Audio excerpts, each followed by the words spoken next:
नमस्कार everyone, welcome to Khan Global Studies. आप सभी का बहुत बहुत स्वागत है मेरे साथ आपके आज के सेशन में, जहां पर हम लोग इंपॉर्टेंट करंट अफेयर्स आपके डिस्कस करने वाले हैं। चलिए जल्दी से आप सभी बच्चे आ जाएंगे, सेशन को एक बार ज्वाइन कर लेंगे ताकि हम आपकी क्लास को शुरू कर सकें। तो आज के सेशन में भी कई इंपॉर्टेंट क्वेश्चन हैं जो आपके एग्जाम पॉइंट ऑफ व्यू से बहुत इंपॉर्टेंट हैं। कई प्रश्न यहाँ से पूछे भी जा चुके हैं। तो सेशन को हम लोग स्टार्ट करेंगे और एज यूजुअल पहले हम लोग रिवाइज करेंगे कि हमने पिछली क्लास में क्या पढ़ा है। तो चलिए एक बार नजर डालते हैं कि कल की क्लास में हमने क्या क्या चीजें पढ़ी हैं। तो कल सबसे पहले हमने पढ़ा था कि पूनम खेत्रपाल को भूटान का नेशनल ऑर्डर ऑफ मेरिट जो है भूटान के किंग के द्वारा दिया गया है अभी हाल ही में। पूनम खेत्रपाल की बात करते हैं तो पूनम खेत्रपाल WHO के south east Asia regional committee की अध्यक्ष है वर्तमान में। पूनम खेत्रपाल जो कि भारत की IAS ऑफिसर भी हैं, तो इनको क्या है अभी हाल ही में भूटान का नेशनल ऑर्डर ऑफ मेरिट जो है वो दिया गया है। इसके बाद हमने पढ़ा था Gaja Capital Business Book Prize के बारे में। ये बुक प्राइज जो है 2 किताबों को दिया गया है, विनिंग मिडिल इंडिया और अगेंस्ट ऑल ऑड्स। इस पुरस्कार के बारे में हमने पढ़ा था कि पत्रकारों को, राइटर्स को और एंटरप्रेन्योर्स को दिया जाता है ये प्राइज। इसके बाद हमने पढ़ा था कि जनवाणी ऐप जो है वो तेलंगाना के जो है स्टेट पोल्यूशन कंट्रोल बोर्ड के द्वारा जो है वो जारी की गई है, ताकि लोगों को या किसी को भी अगर पर्यावरण से संबंधित कोई शिकायत करनी हो तो वो इस ऐप के जरिए की जा सकती है। उसके बाद हमने पढ़ा था कि सबसे एक्सपेंसिव प्लेयर जो है वो कौन बन गए हैं, तो वो बन गए हैं मिचेल स्टार्क। 24.75 करोड़ रुपीस की कॉस्ट पर जो है ऑक्शन में बिके हैं Mitchell Starc. Kolkata night Riders ने इन्हें खरीदा है और IPL की हिस्ट्री के सबसे महंगे जो है ना प्लेयर्स बन गए हैं। उसके बाद हमने पढ़ा था कि WHO की जो है नेग्लेक्टेड ट्रॉपिकल डिजीज की सूची में नोमा को भी शामिल किया गया है। नोमा के शामिल होने के बाद अब टोटल 21 खिलाड़ी इसके अंदर 21 बीमारियां जो है ना इसमें शामिल हो गई हैं। नोमा के बारे में हमने डिस्कस किया था कि नोमा क्या है। उसके बाद हमने देखा था कि अंडर 19 एशिया कप जो है वो कौन सी टीम जीती है, तो बांग्लादेश जीती है। बांग्लादेश ने UAE को UAE में ही हराया है, यानी कि UAE में ही होस्ट किया गया है, यूनाइटेड अरब एमिरेट्स, और रनर अप भी कौन रहा है, यूनाइटेड अरब एमिरेट्स। उसके बाद हमने देखा था कि जो latest agri marketing reform index जो जारी किया गया है, जिसके बारे में बताया गया है, उसमें नंबर 1 पर है आंध्र प्रदेश और नंबर 2 पर है आपका उत्तर प्रदेश। ये इंडेक्स आपका नीति आयोग के द्वारा जारी किया जाता है। 2016 से इंडेक्स को जारी किया जा रहा है। उसके बाद हमने देखा था कि इंडिया स्ट्रीट प्रीमियर लीग का जो पहला संस्करण होगा जो आयोजित किया जाएगा, वो कहां पर आयोजित किया जाएगा, वो अगले साल मार्च 2024 से मुंबई में आयोजित किया जाएगा। उसके बाद हमने पढ़ा था अंतरराष्ट्रीय माइग्रेंट्स दिवस के बारे में, जो 18 दिसंबर को मनाया जाता है हर साल। इसकी थीम के बारे में पढ़ा था हमने, एक्ट नाउ। और इसके अलावा हमने कुछ एक्स्ट्रा चीजें देखी थी, जैसे कि अगले साल विश्व ओडिया भाषा सम्मेलन जो है वो भारत ओडिशा राज्य में करवाया जाएगा, ताकि ओडिया भाषा के बारे में ज्यादा से ज्यादा लोगों को बताया जा सके। उसके बाद हमने पोस्ट ऑफिस बिल के बारे में पढ़ा था, जो पार्लियामेंट के द्वारा पारित किया जा चुका है। और हमने नए कोविड वेरिएंट के बारे में, जिसका नाम है JN1, उसके ऊपर हल्की सी चर्चा की थी। तो चलिए आगे बढ़ते हैं और आगे शुरू करते हैं। आज का सवाल क्या है कि किस भारतीय खिलाड़ी को FIH player of the year 2023 जो है ना नामित किया गया है। FIH player of the year 2023 जो है ना वो कौन चुने गए हैं, ये पूछा गया है। तो FIH player of the year बच्चे कौन चुने गए हैं, भारतीय प्लेयर। क्या नाम है उनका नाम है हार्दिक सिंह। तो हार्दिक सिंह को चुना गया है। सही जवाब क्या हो जाएगा, करेक्ट आंसर हो जाएगा हार्दिक सिंह। हार्दिक सिंह को चुना गया है ना। तो यहां पर अगर बात की जाए तो हार्दिक सिंह को चुना गया है FIH player of the year. बच्चे हार्दिक सिंह की अगर बात की जाए तो ये थर्ड इंडियन मेल प्लेयर हैं, जिन्हें क्या है, थर्ड इंडियन मेल प्लेयर हैं, तीसरे भारतीय पुरुष खिलाड़ी हैं। क्या है, तीसरे भारतीय पुरुष खिलाड़ी हैं जिनको player of the year 2000 player of the year में जो है नामांकित किया गया है। सो हार्दिक सिंह है। हार्दिक सिंह की बात करते हैं तो बच्चे इस साल आपके कहां से जुड़े हैं, हॉकी से जुड़े हैं of course. So hockey team की अगर मैं बात करती हूं तो इस साल हॉकी टीम ने एशियन मेंस ट्रॉफी भी जीती है ना, एशियन चैंपियंस ट्रॉफी भी जीती है इस साल। एशियन चैंपियंस ट्रॉफी भी इनके द्वारा जीती गई है। इसके अलावा एशियन गेम्स में भी मेडल आया है यहाँ पर। तो इन दोनों ही जगहों पर जो है ना हार्दिक सिंह यहाँ पर मौजूद रहे, और यहाँ पर क्या है, हार्दिक सिंह को FIH player of the year के तौर पर जो है क्या है नामांकित किया गया है, इनको बनाया गया है FIH player of the year. FIH है क्या, जो हम FIH पढ़ रहे हैं, तो FIH है आपका इंटरनेशनल हॉकी फेडरेशन, अंतरराष्ट्रीय राष्ट्रीय हॉकी महासंघ, इंटरनेशनल हॉकी फेडरेशन है। इंटरनेशनल हॉकी फेडरेशन हम पहले भी कई बार पढ़ चुके हैं क्लास में। इंटरनेशनल हॉकी फेडरेशन की अगर बात की जाती है तो इसके हेडक्वार्टर्स कहां पर है, इसके मुख्यालय कहां पर है, इसके मुख्यालय है कुआलालंपुर, सॉरी इसके मुख्यालय है आपके लौजाने स्विट्जरलैंड में। इसके मुख्यालय कहां पर है, इसके मुख्यालय है लौजाने स्विट्जरलैंड में, इसके मुख्यालय है। अब यहां पर बात की जाए तो FIH के द्वारा एक और जो है ना भारतीय हॉकी प्लेयर को नामांकित किया गया है as best goalkeeper of the year, है ना। Best goalkeeper of the year की अगर मैं बात करती हूं, best goalkeeper of the year की अगर बात की जाए तो best goalkeeper of the year जो है वो कौन बनाई गई है, तो वो बनाई गई है बच्चे सविता पुनिया। वो कौन बनाई गई है, सविता पुनिया बनाई गई है। सविता पुनिया लगातार तीसरी बार ये भी बनी है, 2022 में भी थी, 2021 में भी थी। तो best goalkeeper of the year के तौर पर चुना गया है किसको, सविता पुनिया को। और FIH के प्लेयर ऑफ द ईयर कौन रहे हैं, तो इंडिया के हार्दिक सिंह रहे हैं। सो ऑप्शन ए हार्दिक सिंह यहाँ पर आपका बिल्कुल क्या है, सही जवाब हो जाएगा। इसके अलावा अगर बात की जाए कि भाई best female player of the year कौन रही है, है ना, ये रहे हैं men's player of the year. अगर मैं बात करूं कि भाई women's player of the year कौन रही है, तो women's player of the year बच्चे आपकी कौन रही हैं, women's player of the year 2023 FIH के द्वारा जिन्हें बनाया गया है वो है आपकी, उनका नाम क्या है, उनका नाम है जान डे वॉर्ड। उनका नाम क्या है, जान जान डे वॉर्ड आपकी क्या रही हैं, women player of the year रही हैं, डच प्लेयर है। सो यहाँ पर क्या क्या बातें हमें ध्यान रखनी है कि men's player of the year कौन रहे हैं हॉकी में, हॉकी फेडरेशन के द्वारा जिन्हें बताया गया है, शॉर्टलिस्ट किया गया है, तो वो हो जाएंगे हार्दिक सिंह। और women's player of the year हो जाएंगी जान डे वॉर्ड। उसके अलावा best goalkeeper of the year हो जाएंगी Savita Punia. International Hockey Federation Lausanne Switzerland में इसके मुख्यालय है। इसके अध्यक्ष की अगर बात करते हैं तो इसके प्रेसिडेंट कौन है ना, इसके प्रेसिडेंट कौन है, इसके प्रेसिडेंट की अगर हम बात करें तो प्रेसिडेंट है ताइब इकरम, इसके जो है ना क्या है, प्रेसिडेंट है। सो सही जवाब क्या हो जाएगा, ऑप्शन ए हार्दिक सिंह बिल्कुल सही जवाब हो जाएगा। अगले प्रश्न पर आ जाते हैं। नेक्स्ट क्वेश्चन में क्या कहा गया है, बड़ा इजी सवाल है, बहुत सारे बच्चों को पता होगा कि हर साल जो है विश्व सुशासन दिवस जो है वो कब मनाया गया है। तो एक्चुअली क्या है कि गुड गवर्नेंस वीक आपका भी शुरू हो चुका है। यूजुअली अगर देखा जाए तो 20 से 25 या 20 से 26 दिसंबर में जो है हमें देखने को मिला है, लेकिन इस साल अगर बात करें गुड गवर्नेंस वीक 2023 की तो याद रखेंगे कि इस साल ये शुरू हुआ है 19 से 25 दिसंबर तक। सो ऑप्शन बी बिल्कुल सही जवाब हो जाएगा। सो 19 से 25 दिसंबर जो है आपका ये गुड गवर्नेंस वीक जो है 2023 में मनाया जा रहा है। और 2023 में बच्चे याद रखेंगे इसका 3rd एडिशन या तीसरा संस्करण जो है वो मनाया जा रहा है। तीसरे संस्करण से क्या मतलब है कि भाई सबसे पहली बार इस सप्ताह को कब आयोजित किया गया था, सबसे पहली बार इस सप्ताह को कब आयोजित किया गया था अगर बात करें तो सबसे पहली बार साल 2021 में इस सप्ताह को आयोजित किया गया था। अब आपको पता है कि सुशासन सप्ताह जो है वो किसकी याद में मनाया जाता है, वो मनाया जाता है पूर्व भारत के प्रधानमंत्री फॉर्मर PM अटल बिहारी वाजपेयी के जन्म दिवस पर मनाया जाता है। अटल बिहारी वाजपेयी के जन्म दिवस पर मनाया जाता है, अटल बिहारी वाजपेयी के जन्म दिवस पर। तो इनका जन्म दिवस कब आता है, 25 दिसंबर को आता है। और 25 दिसंबर को हम लोग क्या मनाते हैं, सुशासन दिवस मनाते हैं। क्या मनाते हैं, गुड गवर्नेंस वीक बच्चे हम लोग मनाते हैं। क्या मनाते हैं, गुड गवर्नेंस वीक हम लोग मनाते हैं 25 दिसंबर को। और इसी के साथ आता है गुड गवर्नेंस जो है आपका सप्ताह आता है और डे आता है 25 दिसंबर को।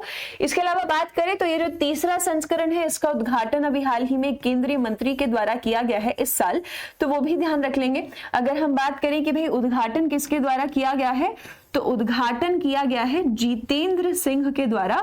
उद्घाटन यहाँ पर किया गया है किसके द्वारा, जितेंद्र सिंह के द्वारा इसका उद्घाटन किया गया है, जो हमारे साइंस मिनिस्टर हैं उनके द्वारा इसका उद्घाटन किया गया है। सो अगर मैं बात करूं कि सप्ताह कब आया है इस साल, तो 1925 दिसंबर को मनाया जा रहा है।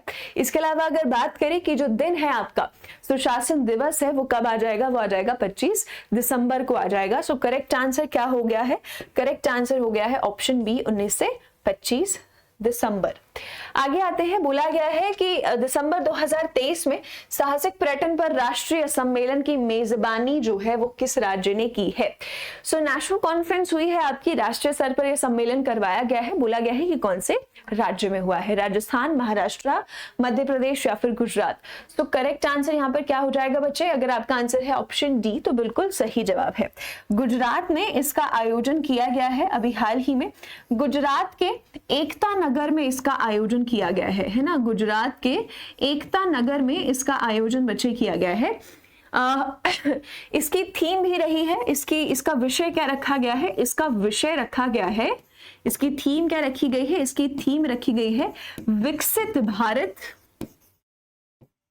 एट द रेट 2047, है ना, making India a global tourism hub या ग्लोबल एडवेंचर टूरिज्म हब। ये इसका विषय रहा है, ध्यान रखेंगे बस, है ना, याद करने की जरूरत नहीं है। तो यहाँ पर इसका विषय रहा है, यानी कि इसी के ऊपर चर्चा की गई है। तो बच्चे क्या है कि भारत चाहता है कि अपने आप को पर्यटन क्षेत्र में, अगर मैं बात करूं कि भाई चाहता है कि पर्यटन क्षेत्र में जो है ना अपने आप को कम से कम टॉप 10 में तो लेकर आए, है ना। अगर हम सूचकांक की बात करते हैं तो अलग अलग रैंकिंग्स हमें भारत की देखने को मिलती हैं। तो भारत का टारगेट ये है कि भारत पर्यटन के क्षेत्र में अगर बात करें तो भारत 10वें स्थान पर तो कम से कम टॉप 10 में तो पहुंचे। तो भारत ने ये लक्ष्य रखा है और इसी के ऊपर चर्चा की गई है ना। यहाँ पर एक सेकेंड, यहाँ पर 2024 नहीं आएगा, यहाँ पर आएगा 2047, है ना। सो भारत ने क्या टारगेट रखा है, भारत ने टारगेट रखा है कि 2047 तक जो है भारत अपना $3 ट्रिलियन इकोनॉमी जो है खड़ी करना चाहता है टूरिज्म के क्षेत्र में, है ना। तो पर्यटन क्षेत्र को $3 ट्रिलियन इकोनॉमी में बदलना चाहता है, ये लक्ष्य रखा है भारत ने, और इसी के साथ साथ टॉप 10 टूरिज्म डेस्टिनेशंस में अपने आप को लाना चाहता है। सो इसके ऊपर ये सम्मेलन किया गया है कि कैसे जो है ये जो लक्ष्य है इसे पूरा किया जा सकता है। इसकी बात की जाए तो इसका आयोजन किसके द्वारा किया गया है, इसका आयोजन किया गया है कौन से मंत्रालय के द्वारा, तो वो हो जाएगा पर्यटन मंत्रालय के द्वारा बच्चे इसका आयोजन किया गया है। आप सबको पता है कि पर्यटन मंत्रालय के वर्तमान मंत्री जो हैं वो कौन है, वो हो जाएंगे जी किशन रेड्डी हो जाएंगे, है ना। जी किशन रेड्डी इसके मंत्रालय है। इसके अलावा पर्यटन की बात अगर कर रहे हैं तो आप सबको पता है कि पर्यटन दिवस जो है वो कब आता है, विश्व पर्यटन दिवस जो है वो कब आता है। अगर इसकी बात करें तो विश्व पर्यटन दिवस बच्चे मनाया जाता है 27 सितंबर को मनाया जाता है।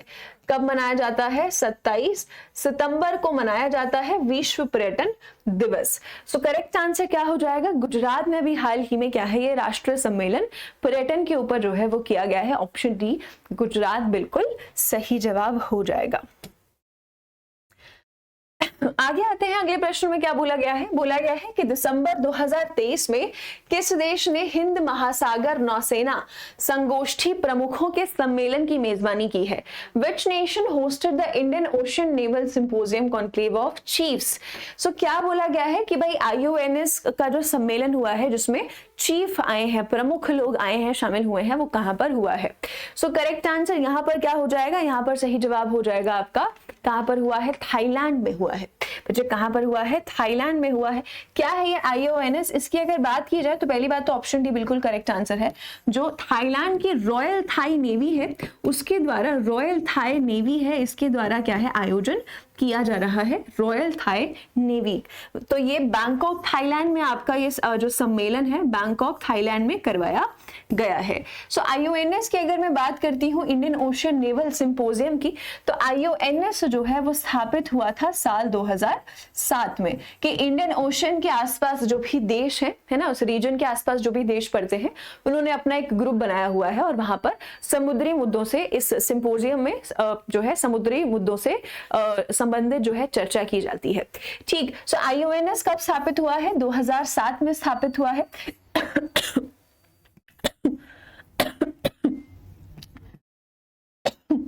सबसे पहली बार जो है ये समिट आपका कब करवाया गया था? साल 2008 में करवाया गया था।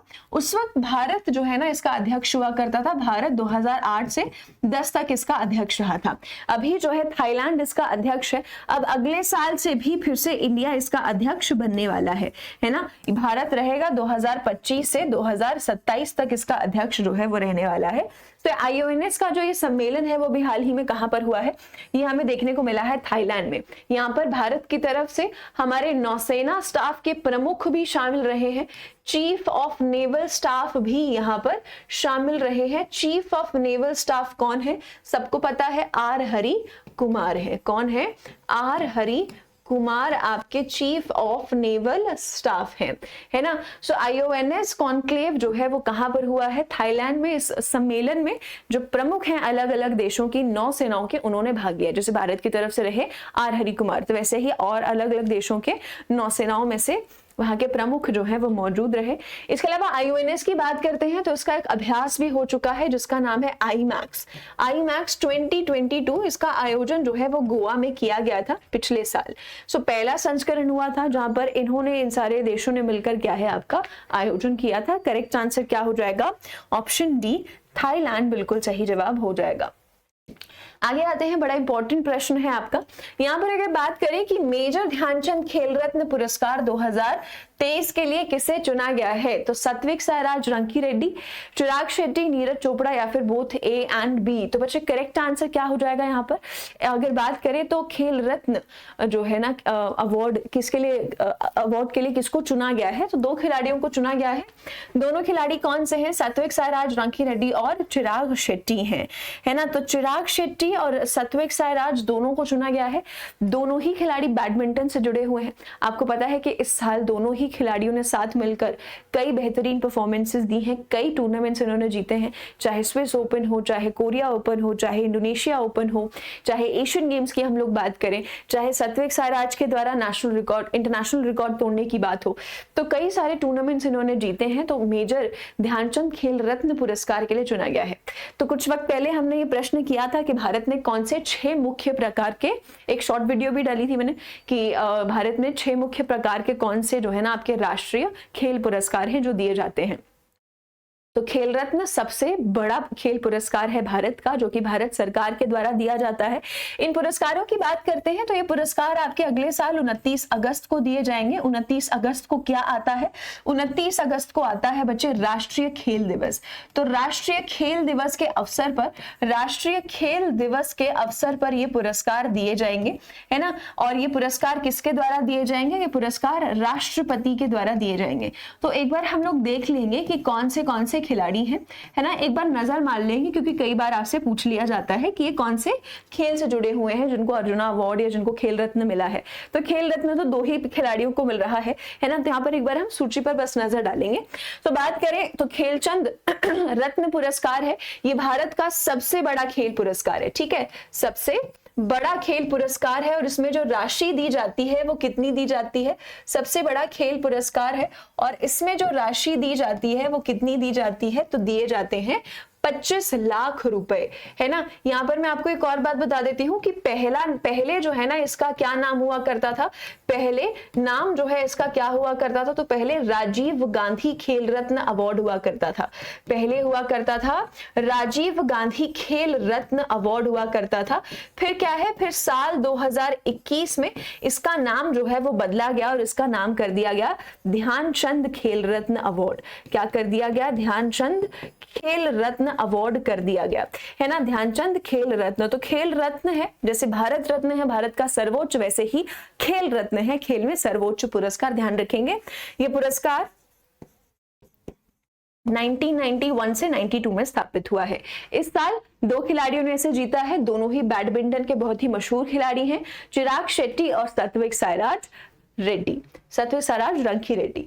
इसके बाद आते हैं अर्जुना अवार्ड्स के ऊपर। तो इस साल 26 खिलाड़ियों को अर्जुना पुरस्कार दिया जाएगा। हमने पढ़ा था कि जो है मोहम्मद शमी को नॉमिनेट किया गया है, तो मोहम्मद शमी को भी इसमें शामिल किया गया है।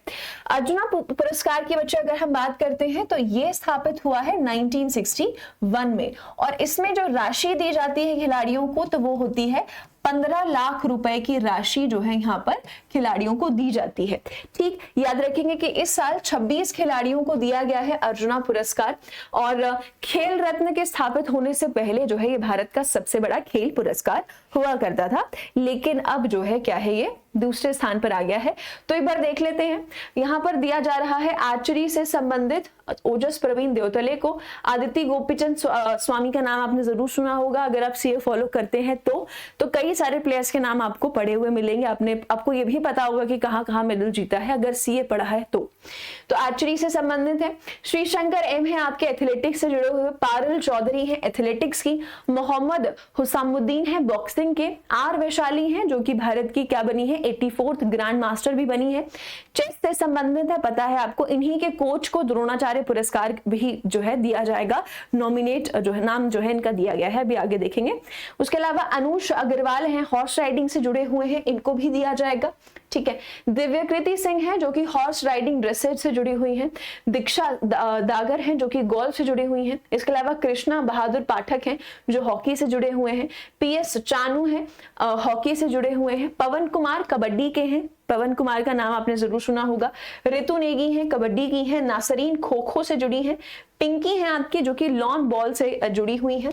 इसके अलावा बात करें तो ऐश्वर्य प्रताप सिंह तोमर हैं जो कि शूटिंग के हैं, ऐश्वर्य नाम है इनका, है ना। ईशा सिंह हैं जो शूटिंग से जुड़ी हैं, हरिंदर पाल सिंह संधू स्क्वॉश से जुड़े हैं, आयिका मुखर्जी हैं आपकी जो कि टेबल टेनिस से जुड़ी हैं, सुनील कुमार जरूर नाम सुना होगा रेसलिंग में।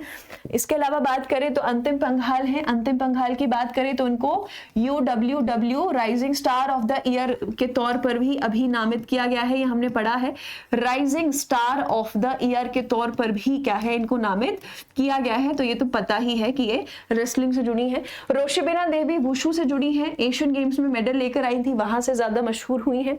शीतल देवी आपको पता है कि दुनिया की पहली आर्मलेस, अनफॉर्चुनेटली इनकी बाजू में नहीं है तो आर्मलेस जो है कहलाया गया है। तो पैरा आर्चरी से संबंधित है ना, पैरों से ये तीरंदाजी करती हैं, निशाना लगाती हैं, आपने इनको जरूर देखा होगा। इसके अलावा ब्लाइंड क्रिकेट भी होता है भारत में, तो ब्लाइंड क्रिकेट में इल्लुरी अजय कुमार रेड्डी और लास्ट में है प्राची यादव, भी एशियन गेम्स से आई हैं, मशहूर हुई थी, पैरा कैनोइंग से जुड़ी हुई हैं। तो कुल मिला के 26 खिलाड़ियों को इस साल का अर्जुन पुरस्कार जो है वो दिया जाएगा, अगले साल देंगे ये पुरस्कार, है ना। घोषित कर दिया गया है कि किसको मिलेगा साल 2023 के लिए।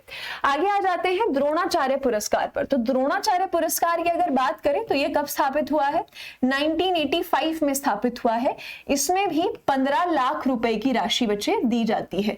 इस पुरस्कार की बात करें तो ये कोचेस को दी जाती है, कोचेस जो कि खिलाड़ियों की ट्रेनिंग करवाते हैं, है ना। तो कोचेस को दिया जाता है, ज्यादातर उन कोचेस को मिलता है जिनके खिलाड़ियों ने बहुत मेडल्स जीते हों। सो ललित कुमार हैं रेसलिंग के कोच हैं, है ना, इनको दिया जाएगा। तो यहाँ पर अगर द्रोणाचार्य पुरस्कार की बात करें तो 2 श्रेणियां हैं, एक रेगुलर और एक दूसरी श्रेणी है। रेगुलर श्रेणी की पहले हम लोग बात कर लेते हैं। ललित कुमार को रेसलिंग के लिए दिया जाएगा। आरबी रमेश है तो चेस के लिए ये आपके वैशाली रमेश बाबू के कोच हैं जिसकी मैं बात कर रही थी, इनको दिया जाएगा। इसके अलावा पैरा एथलेटिक्स में महावीर प्रसाद सैनी, शिवेंद्र सिंह को हॉकी के लिए और गणेश देवरुखकर को मल्लखंब के लिए दिया जाएगा। तो रेगुलर कैटेगरी में द्रोणाचार्य पुरस्कार इन 5 कोचेस को दिया जाएगा और लाइफ टाइम कैटेगरी में दिया जाएगा जसकीरत सिंह ग्रेवाल को गोल्फ के लिए, भास्करन ई कबड्डी के लिए और जयंत कुमार पुशीलाल टेबल टेनिस के लिए इनको दिया जाएगा। तो द्रोणाचार्य पुरस्कार भी 2 श्रेणियों में बांटा गया है, एक रेगुलर और एक लाइफ टाइम कैटेगरी के लिए। ठीक है, देखो प्लेयर्स के नाम आपको याद नहीं करने हैं कि अच्छा किस किस को मिला है, बस आपको ये थोड़ा ध्यान रखना है कि कौन सा खिलाड़ी कौन से खेल से जुड़ा हुआ है, कौन सा खेल खेलता है ना। तो यहाँ पर बस थोड़ा सा एक बार आपको नजर जरूर देनी होगी। आगे आ जाते हैं ध्यानचंद अवार्ड। ध्यानचंद पुरस्कार है आपका। ध्यानचंद पुरस्कार में जो राशि दी जाती है वो होती है 10 लाख रुपए, है ना। अब बच्चे ध्यान रखेंगे, एक है आपका ध्यानचंद खेल रत्न पुरस्कार और एक है ध्यानचंद पुरस्कार, ठीक है। ध्यानचंद खेल रत्न जहां पर आएगा वो सबसे बड़ा पुरस्कार है, और ध्यानचंद अवार्ड या Dhyan Chand life time achievement award आपका अलग है। ध्यान रखेंगे, बहुत सारे बच्चे इसमें कंफ्यूज हो जाते हैं। तो यहाँ पर 3 खिलाड़ियों को यह दिया जाएगा, मंजुषा कन्वर जो कि बैडमिंटन से जुड़ी हैं, कविता सेल्वराट जो कि कबड्डी से, विनीत कुमार शर्मा जो कौन से खेल से जुड़े हैं, हॉकी से जुड़े हैं, ध्यान रखेंगे। इसके आगे बात करें तो एक माका ट्रॉफी है आपकी। माका ट्रॉफी की बात करें तो इसमें भी 15 लाख रुपए की राशि जो है वो दी जाती है। इस पुरस्कार के साथ में बात करें तो ये 1956 से 57 में स्थापित हुआ है ना। मौलाना अबुल कलाम आजाद ट्रॉफी, तो ये विश्वविद्यालयों को दी गई है। आप चाहें तो सिर्फ पहली यूनिवर्सिटी याद कर सकते हैं, ध्यान रख सकते हैं। तो विनर रही है ये टॉप परफॉर्मेंस, और ये रनर अप रही है, पहली रनर अप और दूसरी रनर अप, पहली एलपीयू लवली प्रोफेशनल यूनिवर्सिटी, दूसरी रनर रही है कुरुक्षेत्र यूनिवर्सिटी, और विनर रही है गुरु नानक देव यूनिवर्सिटी, ठीक है। तो माका ट्रॉफी के विनर जो है, विनर की अगर मैं सिर्फ बात करूं तो रही है गुरु नानक देव यूनिवर्सिटी। गुरु नानक देव पता ही है, अमृतसर में है, नाम से ही पता चल रहा है, ठीक है। कुरुक्षेत्र हरियाणा में है, लवली प्रोफेशनल यूनिवर्सिटी पंजाब की है। तो यहाँ पर ये कुछ मेन पुरस्कार थे आपके जिनकी घोषणा की गई है, आप लोग थोड़ा ध्यान रखेंगे। अर्जुना अवार्ड से पेपर में प्रश्न पूछ लिया जाता है ना। वहां पर कोई भी प्लेयर का नाम आपको पकड़ा देते हैं और बोल देते हैं कि बताइए कौन से खेल से जुड़ा हुआ है, तो अर्जुना अवार्ड के ध्यान रखेंगे। बाकी सारी कैटेगरीज में थोड़े थोड़े प्लेयर्स हैं तो आप लोग याद कर लेंगे। आगे चलेंगे अब हम लोग अगले प्रश्न पे। नेक्स्ट क्वेश्चन में देखते हैं क्या पूछा हुआ है। सो ये सारे प्लेयर्स हमने देखे हैं, है ना। आगे आ जाते हैं अब हम लोग अगले प्रश्न पे। क्या बोला गया है कि हिंदी भाषा में साहित्य अकादमी पुरस्कार 2023 का विजेता जो है वो किसे घोषित किया गया है। अब साहित्य अकादमी पुरस्कारों की भी घोषणा की गई है। यहाँ पर भी सूची थोड़ी लंबी है ना। आई नो सूची लर्न करने में थोड़ी सी दिक्कत हो जाती है, लंबी लंबी सूचियां जारी कर देते हैं बेचारे बच्चों के लिए, पर कोई बात नहीं। अब यहाँ पर अगर हम ध्यान दें तो साहित्य अकादमी अवार्ड जो है वो आपका बोला गया कि हिंदी भाषा में किसे दिया गया है, तो हिंदी भाषा में दिया गया है संजीव को दिया गया है, उनकी नॉवल मुझे पहचानो के लिए। ठीक, ऑप्शन बी संजीव बिल्कुल सही जवाब हो जाएगा, है ना। अब यहाँ पर बच्चे पहले एक बार बात कर लेते हैं। तो साहित्य अकादमी पुरस्कार की मैं बात करूं तो ये जो पुरस्कार है ये 24 लैंग्वेजेस में दिया जाता है इंक्लूडिंग इंग्लिश, है ना। 24 भाषाओं में दिया जाता है, इंग्लिश को शामिल करके। तो 24 लैंग्वेजेस में दिया जाता है ये पुरस्कार। इस साल भी 24 भाषाओं में जीता गया है। ये उपन्यासों को भी दिया जाता है, पोइट्री को भी दिया जाता है, ठीक है। तो ये पुरस्कार नॉवेल्स में, इस पुरस्कार में नॉवल भी हो सकते हैं और आपके जो है पोइट्रीज भी हो सकती हैं, कविताएं भी हो सकती हैं। सो अभी अगर बात करें तो साहित्य अकादमी अवार्ड की एक कमेटी होती है, ठीक है, जिसके द्वारा चुने जाते हैं कि हाँ किस किस को यह अवार्ड दिया जाएगा। तो अभी अगर मैं बात करूं तो इस कमेटी के अध्यक्ष जो हैं वो आप थोड़ा ध्यान रख लेंगे कि वर्तमान में इस समिति के अध्यक्ष कौन है जो इन सबका चयन करता है कि किसको साहित्य अकादमी पुरस्कार जो है वो दिया जाएगा। तो वर्तमान में अध्यक्ष है माधव कौशिक। वर्तमान में अध्यक्ष कौन है, तो वर्तमान में अध्यक्ष हो जाएंगे माधव कौशिक जो है वर्तमान में इसके इस अकादमी के कमेटी के जो है ना अध्यक्ष हैं, राइट। इस पुरस्कार की बात करते हैं तो यहाँ पर 1 लाख रुपए की राशि जो है विजेताओं को दी जाती है, एक शॉल दी जाती है, साथ में एक प्लेक दिया जाता है इनको। सो अगर पूछा जाए तो भाषाएं हैं, टोटल अलग अलग भाषाएं हैं, इसमें हम सिर्फ मुख्य भाषाओं को याद करेंगे जो पूछा जाता है। इंग्लिश पूछा जा सकता है, हिंदी, उर्दू और तमिल एक बार देख लेंगे। तो करेक्ट आंसर हो जाएगा संजीव को हिंदी भाषा में मिला है मुझे पहचानो के लिए, है ना। हिंदी भाषा में संजीव को मिला है मुझे पहचानो के लिए, ये इनका उपन्यास है। अंग्रेजी भाषा पर अगर हम आ जाए, इंग्लिश पर आ जाए तो नीलम सरन गौर को दिया गया है। उनको किसके लिए दिया गया है, उनको दिया गया है रेक्वीम इन रागा जानकी के लिए, इनकी जो नॉवल है इसके लिए दिया गया है।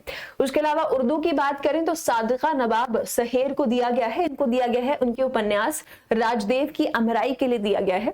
तो राजदेव की अमराई इनके द्वारा लिखा गया है और इसके लिए इनको मिला है कौन सा पुरस्कार, साहित्य अकादमी 2023 उर्दू की श्रेणी में। उसके अलावा तमिल की बात करें तो तमिल में 2 जो है ना लेखकों को मिला है, ठीक है। यहाँ पर बात करें तो राजशेखरन को मिला है और नीरवजी पदुवुम को जो है मिला है, दोनों को नॉवेल्स के लिए मिला है। नॉवेल का नाम क्या है, देवी भारती, है ना। तो ये टोटल 4 कैटेगरियां हैं, टोटल तो 24 कैटेगरीज हैं लेकिन ये 4 मुख्य हैं, तो इनको आप जरूर याद रखेंगे। हिंदी और इंग्लिश और उर्दू ज्यादातर आपसे पूछा जा सकता है, तो आप लोग ध्यान रखेंगे। आगे आ जाएंगे अगले प्रश्न पे। बोला गया है कि किस देश की अंतरिक्ष एजेंसी को लीफ एरिक्सन लूनर पुरस्कार 2023 से सम्मानित किया गया है। सो अगर यहाँ पर हम बात करते हैं कि वह लीफ एरिक्सन लूनर प्राइज 2023 से किसे सम्मानित किया गया है, तो करेक्ट आंसर क्या हो जाएगा, किस देश की स्पेस एजेंसी को सम्मानित किया गया है। तो बच्चे याद रखेंगे, सही जवाब हो जाएगा भारत। तो भारत की स्पेस एजेंसी को सम्मानित किया गया है। भारत की स्पेस एजेंसी का नाम क्या है, इसरो, है ना। इसरो को सम्मानित किया गया है अभी हाल ही में लीफ एरिक्सन लूनर प्राइज 2023 के साथ, है ना। यूएसए की बात करें तो यूएसए की स्पेस एजेंसी का नाम क्या है, नासा। रशिया की बात करें तो रशिया की स्पेस एजेंसी का नाम क्या है, रोसकॉस्मोस। और जापान की अगर बात करें तो जापान की स्पेस एजेंसी का नाम क्या है, जाशा। तो यहाँ पर ये पुरस्कार दिया गया है एक म्यूजियम के द्वारा जो कि हुसाविक में है। हुसाविक आइसलैंड में है आपका ये म्यूजियम, है ना। वहां का एक एक्सप्लोरेशन म्यूजियम है जो ये पुरस्कार देता है, लीफ एरिक्सन लूनर पुरस्कार। तो ये पुरस्कार दिया जाता है इस साल। ये 2023 का जो पुरस्कार है ये भारत की स्पेस एजेंसी को दिया गया है।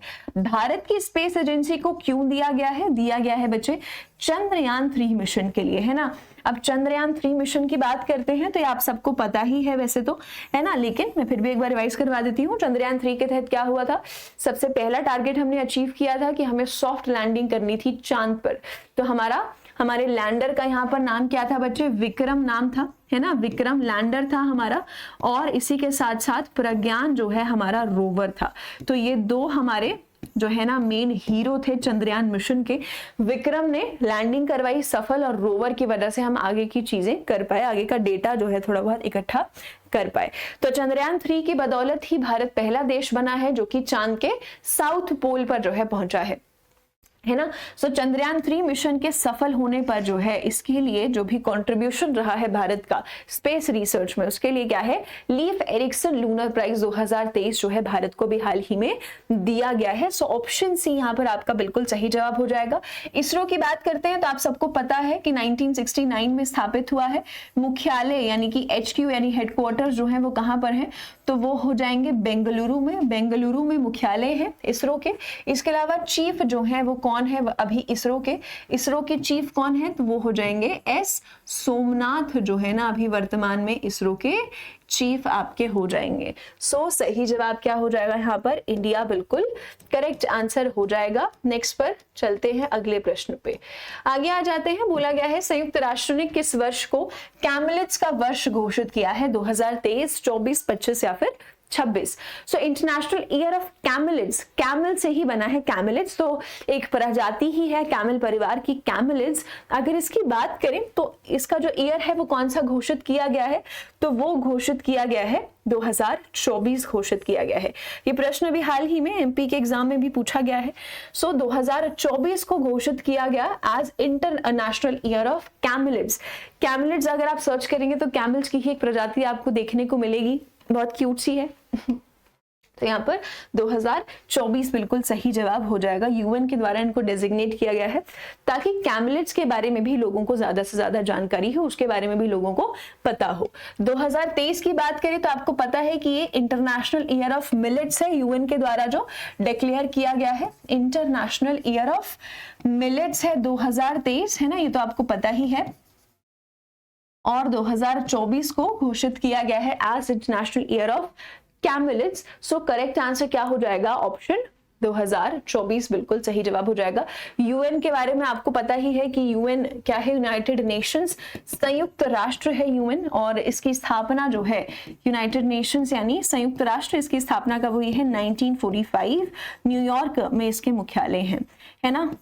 तो संयुक्त राष्ट्र के द्वारा, है ना, इसकी स्थापना की गई है 2024 की as international year of camelids. Simple. Next question पर आ जाते हैं। बोला गया है कि भारतीय कुश्ती महासंघ के अध्यक्ष के रूप में फिर से के रूप में किसे चुना गया है, तो ये बड़ी अपडेट है आपकी। संजय सिंह को अभी हाल ही में क्या है, रेसलिंग फेडरेशन ऑफ इंडिया, भारतीय कुश्ती महासंघ के अध्यक्ष के तौर पर चुना गया है ना।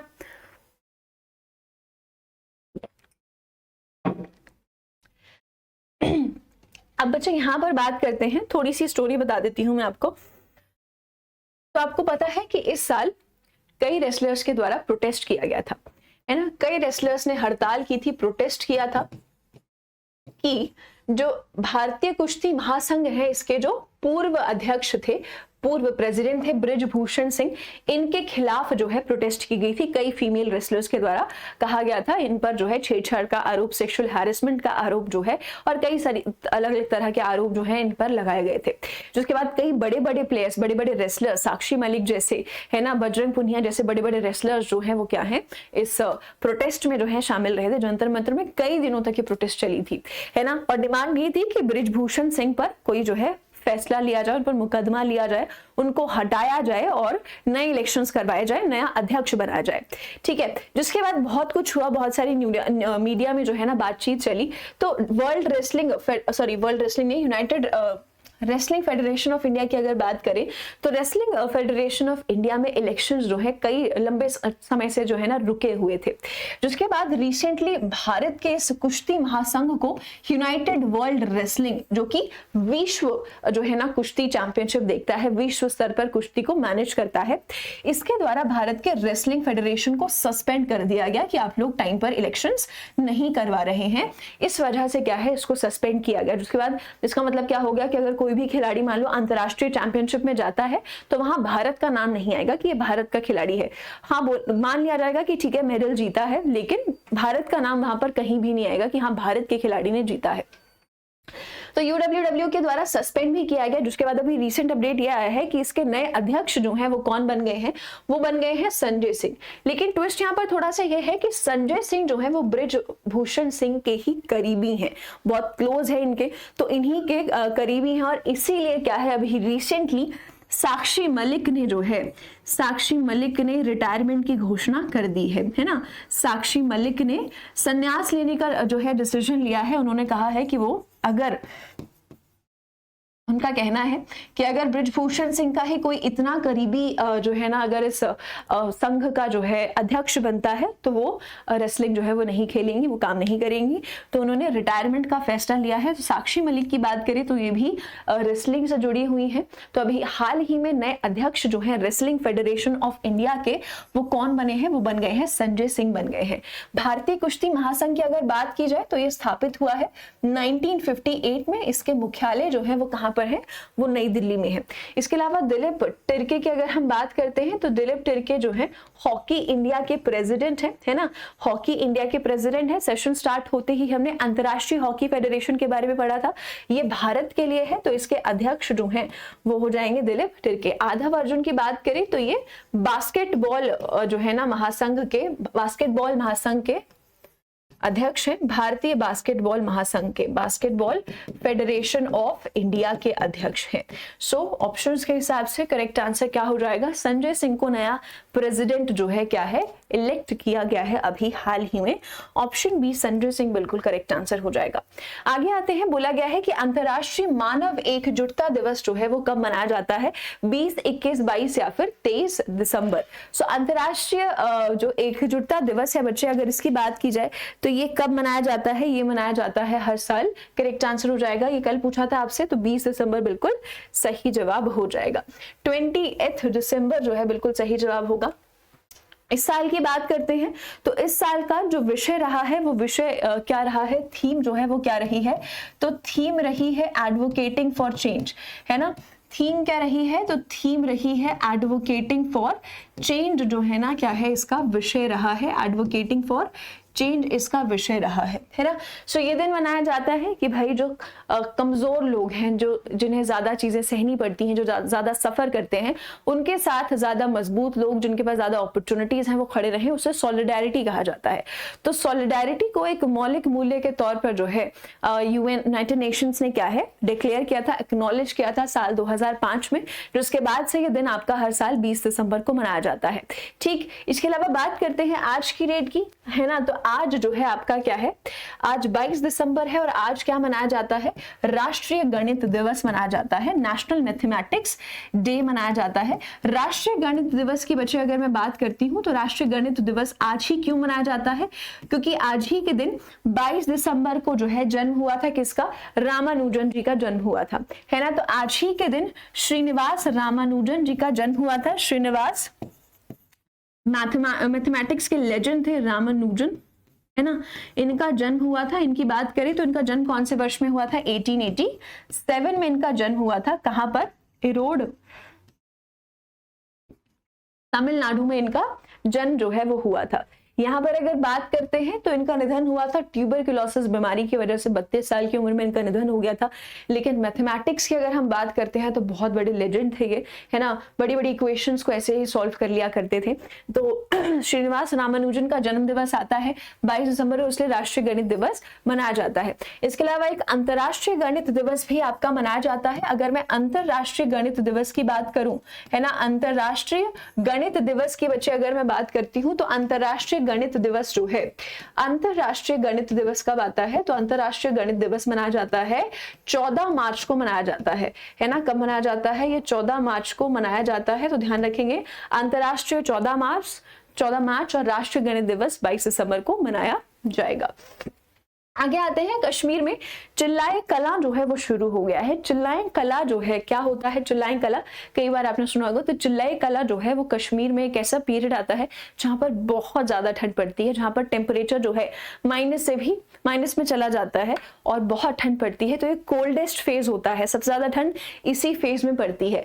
तो चिल्लाई कला की अगर हम बात करते हैं तो ये जो पीरियड होता है ये 40 दिन का समय होता है ना। 40 दिन का ये पूरा पीरियड होता है। 40 दिन यहाँ पर कश्मीर में जो है बहुत ज्यादा ठंड रहती है, इसे चिल्लाई कला जो है वो कहा जाता है। इसके अलावा अगर हम बात करते हैं तो इसी के बाद आता है चिल्लाई खुर्द आता है। क्या आता है, चिल्लाई खुर्द आता है, यानी कि थोड़ा सा मॉडरेट जो है ना यहाँ पर ठंड हो जाती है, इससे थोड़ी कम हो जाती है। और उसके बाद आता है चिल्लई बच्चा, उसके बाद आता है चिल्लई बच्चा आता है।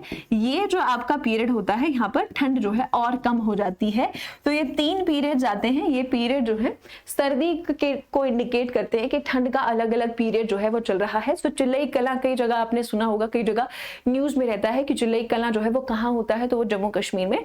क्यों, क्योंकि ये जो है सबसे ठंडा पीरियड होता है। तो ये शुरू हो चुका है और ये चलेगा 31 जनवरी तक। कहां पर होता है ये, हमें कश्मीर में देखने को मिलता है। चिल्लई कला 40 दिन का आपका ये पीरियड होता है।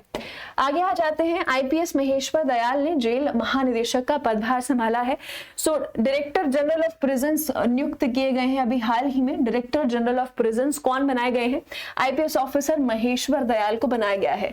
So as director general of prisons, है ना। सो काम होगा कि जो जेलें हैं उनका नियंत्रण करना और उनके ऊपर देखरेख करना कि किस तरीके से चीजें की जा सकती हैं। ये सारा जो कार्यभार है, जो मैटर है, वो कौन संभालेंगे, अब महेश्वर दयाल आईपीएस ऑफिसर ये चुने गए हैं। सो वन लाइनर है, इसे ऐसे ही याद रखेंगे। इसके अलावा बात करें तो अभी हाल ही में इंडिगो एयरलाइंस आपका चर्चा में था। इंडिगो एयरलाइंस की अगर बात की जाए तो इंडिगो एक साल में 100 मिलियन यात्रियों को ले जाने वाली पहली भारतीय एयरलाइन बन गई है। तो दुनिया की सबसे बड़ी एयरलाइंस में शुमार हो चुकी है इंडिगो। और साथ ही में पिछले एक साल में जो है 100 मिलियन पैसेंजर से भी ज्यादा यात्रियों को जो है ये लेके जा चुकी है। 100 मिलियन का मार्क क्रॉस कर दिया है। इंडिगो की अगर बात की जाए तो इंडिगो आपकी भारतीय एयरलाइन ही है। इसकी अगर बात करें तो इसके जो मुख्यालय है वो कहाँ पर है, इसके जो हेडक्वार्टर्स हैं वो कहाँ पर है, तो इसके हेडक्वार्टर्स हैं गुरुग्राम हरियाणा में। इस एयरलाइन के मुख्यालय है, आपकी एक भारतीय एयरलाइन है। और इसी के साथ साथ अगर हम बात करते हैं तो इसकी स्थापना कौन से वर्ष में हुई है, ये आपका स्थापित हुआ है साल 2006 में स्थापित हुआ है। सो इंडिगो बना है पहला भारतीय एयरलाइन जिसने 100 मिलियन पैसेंजर्स को जो है ना क्या है क्रॉस किया है। सो करेक्ट आंसर इंडिगो आपका हो जाएगा। ठीक है,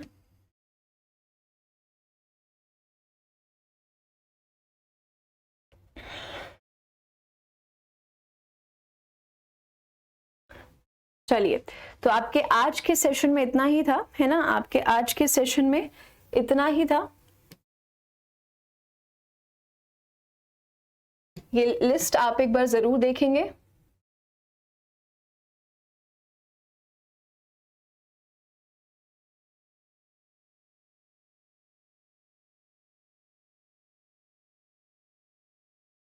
चलिए, सो आपके आज के सेशन में इतना ही था। आई होप आपको आज का सेशन अच्छा लगा होगा। अब हम लोग मिलेंगे आपकी नेक्स्ट क्लास में। और आपकी नेक्स्ट क्लास बच्चे कब आयोजित की जाएगी, नेक्स्ट क्लास कब होगी, है ना। मैं भी आयोजित बोलने लग गई हूँ, तो पता नहीं कितना बड़ा इवेंट होने वाला है, लेकिन इंपॉर्टेंट तो है क्लास। यहाँ पर बात करें तो आपका जो मेरे साथ अगला क्लास होने वाला है वो होगा अब नेक्स्ट ट्यूसडे को आयोजित होगा। आयोजित किया जाएगा। ट्यूसडे को, मंगलवार को होगा और कितने बजे होगा? सुबह 11 बजे सेशन होगा आपका ये मेरे साथ, सुबह 11 बजे होगा, जहां पर हम लोग बच्चे वीकली करंट अफेयर्स करेंगे, वीकली सीए हम लोग जो है यहाँ पर पढ़ेंगे, है ना। तो पूरे हफ्ते का सीए हम लोग यहाँ पर डिस्कस करने वाले हैं, ठीक। सो ट्यूसडे को मिलेंगे अब हम लोग आपकी अगली क्लास में सुबह 11 बजे। तब तक सभी लोग पढ़ेंगे, रिवाइज करेंगे जो भी हमने आज के सेशन में पढ़ा है, और इस पूरे हफ्ते हमने जो भी चीजें की हैं तो उसके बारे में आप लोग एक बार जरूर देखेंगे। चलिए, आज के सेशन में इतना ही था। आई होप आपको आज का सेशन अच्छा लगा होगा। मिलेंगे अगले सेशन में, तब तक सभी अपना ख्याल रखेंगे। Take care, bye.